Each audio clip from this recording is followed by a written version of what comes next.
போற்றி ஓம் நம சிவாயம். குருவரலும் திருவரலும் பரிபூர்ணமாக அமைய எல்லாம் வல்ல இறைவனை பிரார்த்தனை செய்து கொண்டு நமது 2026 சட்டமன்ற தேர்தல் களம் பரபரப்பாக போய்கொண்டிருக்கிறது. இந்த வேளையில் நமக்கு இறைவன் கொடுத்த ஒரு மிகப்பெரிய வாய்ப்பு என்னவென்றால், மக்கள் சக்தியாகிய நமக்கு வாக்குரிமை என்று நமக்கு வழங்கியிருக்கிறார்கள். அந்த வாக்குரிமையை நாம் சரியான நபரை தேர்ந்தெடுத்து முடிவெடுக்க வேண்டிய ஒரு கட்டாயத்தில் நாம் ஆன்மீக பெரியோர்கள் எல்லோரும் இருக்கின்றோம். இந்த வேளையிலே கடந்த 5 ஆண்டு காலமாக நமது வழிபாட்டு உரிமையிலே எண்ணற்ற இடையூறுகள், ஒரு திருவாசகம் பண்ண முடியல, ஒரு தேவாரம் பண்ண முடியல, ஒரு திருவிளக்கு பூஜை பண்ண முடியல போன்ற எண்ணற்ற நம்மளுடைய வழிபாட்டில் இடையூறு செய்த ஒரு அயோக்கியத்தனமான கேவலமான ஒரு அரசு தான் திமுக அரசு. அவர்களை தக்க பாடம் புகுத்தக்கூடிய ஒரு சூழல் இப்பொழுது நமக்கு இறைவனால் மக்களால் இன்றைக்கு நமக்கு ஒரு வாய்ப்பு வழங்கப்பட்டிருக்கிறார்கள். என்ன, நம்மளை ரொம்பவும் மன உளைச்சலுக்கு ஆளாகின இந்த திமுக கும்பலை அடியோடு டெபாசிட் இழக்கக்கூடிய வகையிலே நாம் முடிவெடுக்க வேண்டும்.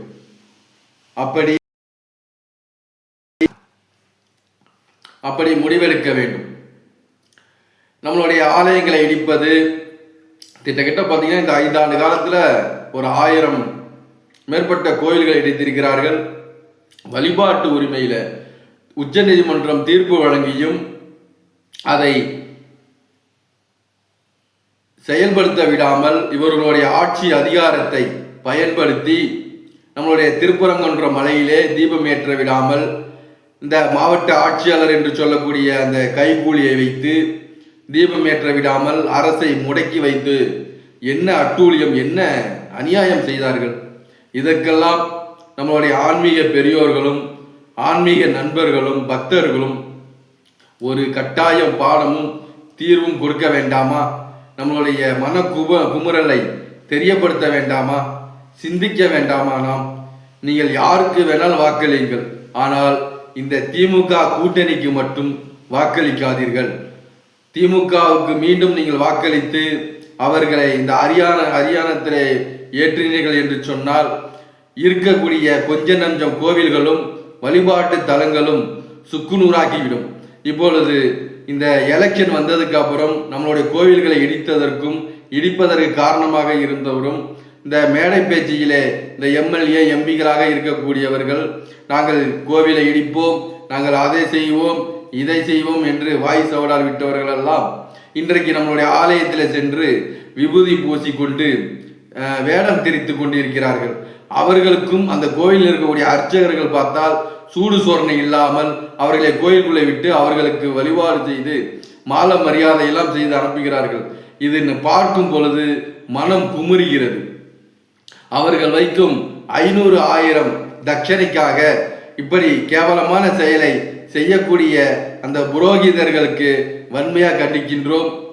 வருகின்ற சட்டமன்ற எலெக்ஷனிலே திமுகவை வன்மையாக கண்டித்து வீட்டுக்கு அனுப்ப வேண்டும், அவர்கள் டெபாசிட் இழக்க வேண்டும் என்று நான் வணங்கும் இறைவன் மேல் சாட்சியாகவும் சத்தியமாகவும் சொல்கின்றோம்.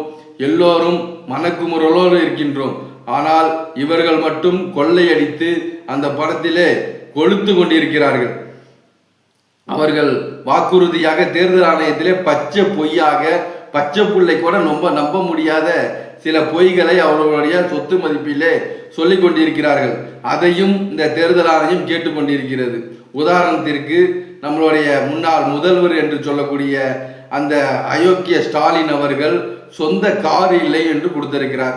அவருடைய சொத்து மதிப்பு, அவருடைய கையிருப்பு ஒரு 10,000-ம் பேங்கிலே ஒரு 40,000 இருப்பதாக தகவல் வந்து கொண்டிருக்கிறது. இதெல்லாம் நம்ப முடிகிறதா? சிந்திக்க வேண்டாமா? சிந்தித்து வாக்களிக்க வேண்டும் என்று கேட்டுக்கொள்கின்றோம்.